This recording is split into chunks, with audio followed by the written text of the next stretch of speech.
Some people might raise an eyebrow to that. But Nigel Nelson, if this is advising people on how to get benefits, presumably, which is from a lot of the same taxpayers funding that, who also buy lottery tickets, it's a double loss. If they're refugees, it's purely advising them about their rights because they're living in this country. Why would you deny them that kind of information? That's all that's happening in that case. These are not neutral charities. These are radical activist organisations with a clear agenda. They are definitely of the radical left. They are undermining any efforts made by governments to get control of our asylum system. They actively try to undermine. They shouldn't be getting any funding. And personally, welcome back to Julian Discourse. Please like and subscribe. What happens when the establishment is confronted with exactly how it spends working class money? Watch historian Rafe Heydel-Mankoo completely corner commentator Nigel Nelson over the shocking revelation that the National Lottery has funneled over 140 million into radical pro-migrant charities. When Nelson is confronted with the fact that these organizations actively coach undocumented arrivals on claiming taxpayer benefits, his defense is staggering. He simply tells the struggling British public that if they don't like it, they should just stop buying lottery tickets.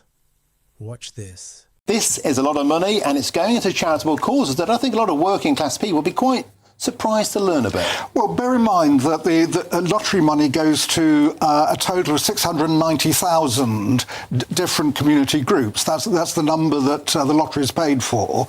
So this is a small handful amongst that amount. Now, they meet the legal definition of a voluntary community and social enterprise. They're a charities registered with the Charity Commission. So I can't see why, just because some people object to the kind of work they're doing, why they shouldn't be as eligible for lottery funding as anybody else. I don't like opera very much, but I don't begrudge the £11 million that the National Lottery gives to the English National Opera. Rafe? well, look, hats off to you and GB News for exposing this. The National Lottery Fund is there to fund good causes. It has a good causes fund, but I think many people who buy tickets will be shocked to find that what is being funded actually are highly partisan activist organisations that many would say are working against the British national interest. And what is really infuriating, I would say, about this and outrageous is that the vast majority of lottery tickets are purchased by the working class of this country, particularly those who are the poorest and most disadvantaged in society. And it's that demographic that are most concerned about illegal immigration and the asylum system. Why? Because they live at the coalface. They see the dark side of this every day. And they would be horrified to find out that the money they thought was going to build, to restore heritage buildings or go to children's charities, is actually going to the very organisations that are actively working to create those sorts of situations they're trying to avoid in their communities. But just because people object to a political stance of a charity, which is fine, provided they don't support a political party, just because of that, should they not get lottery money? You disagree with that, that's fine. You object to that, it may well be some people buy lottery tickets who will also disagree with it. In which case, if you don't want your money to go to the lottery, don't buy a lottery ticket.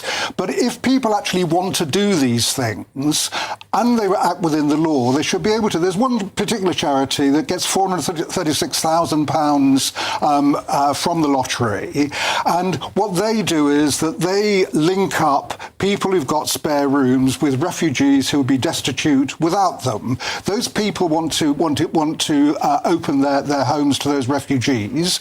They should be allowed to, and isn't it better to have them in someone's home than on the streets? There's a big difference here. These are not neutral organisations. The Opera is a neutral organisation, for example. We're talking about highly partisan organisations. These refugee councils have said that the asylum system is rooted in colonialism and the ashes of empire. And, lottery money is essentially public money by another name. If people are donating to this, really, they're purchasing, their money is going to places without their knowledge. I think Parliament should be involved. I think Parliament needs to audit where the money is going in national lottery funding, because this is something which is highly partisan and highly political. Well, a review is going on. I mean, there is a consultation to ask people where they want their money to go. I mean, the difficulty of actually allowing the lottery players to do it. I mean, I got this from the CEO of Camelot in the early days of the lottery, is an awful lot of money would go to cats' homes.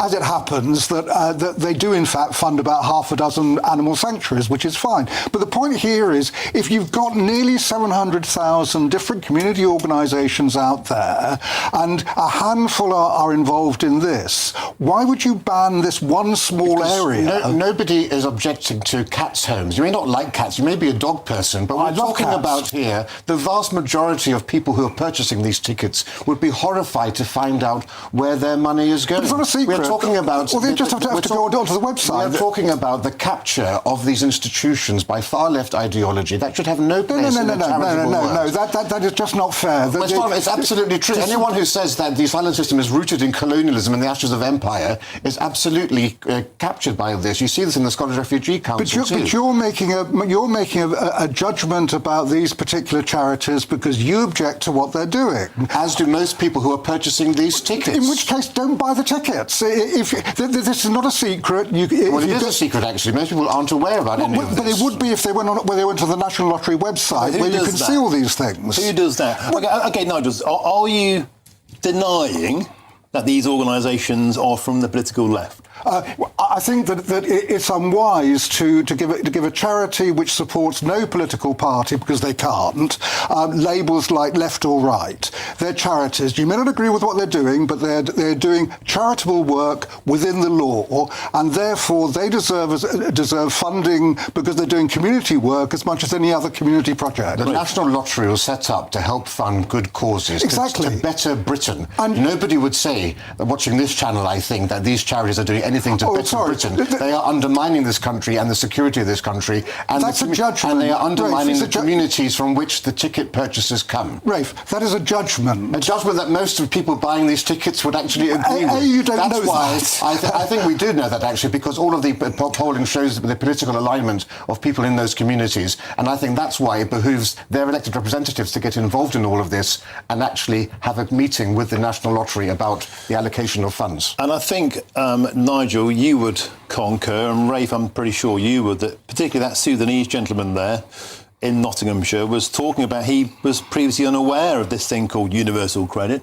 He was previously unaware of his ability to claim. Now, it's okay, it's one thing to say, well, where's your nearest mosque? Where can I buy halal food if I don't speak English and I phone an Afghan helpline? Some people might raise an eyebrow to that. But Nigel Nelson, if this is advising people on how to get benefits, presumably, which is from a lot of the same taxpayers funding that, who also buy lottery tickets, it's a double loss. If they're refugees, it's purely advising them about their rights because they're living in this country. Why would you deny them that kind of information? That's all that's happening in that case. These are not neutral charities. These are radical activist organisations with a clear agenda. They are definitely of the radical left. They are undermining any efforts made by governments to get control of our asylum system. They actively try to undermine. They shouldn't be getting any funding. And personally, I would like to see their charitable status reviewed as well. Nigel? Well, I mean, again, you're making a judgment. We disagree completely on that. They're charities doing community work, community cohesion. You may not like what they're doing, but there's no reason why we should single out those charities any more than singling out the Red Cross or the veterans charities the lottery also supports. You can't compare a veterans charity to a charity ostensibly backing an open borders policy. I can compare. If charities have legal status, are registered with the Charity Commission, which monitors what they do, they're all charities. OK, gentlemen, a spirited start to the evening. Thank you, Rafe Heydel-Mankoo. Thank you. Welcome back to reality. What you just witnessed is the complete institutional capture of public life laid bare.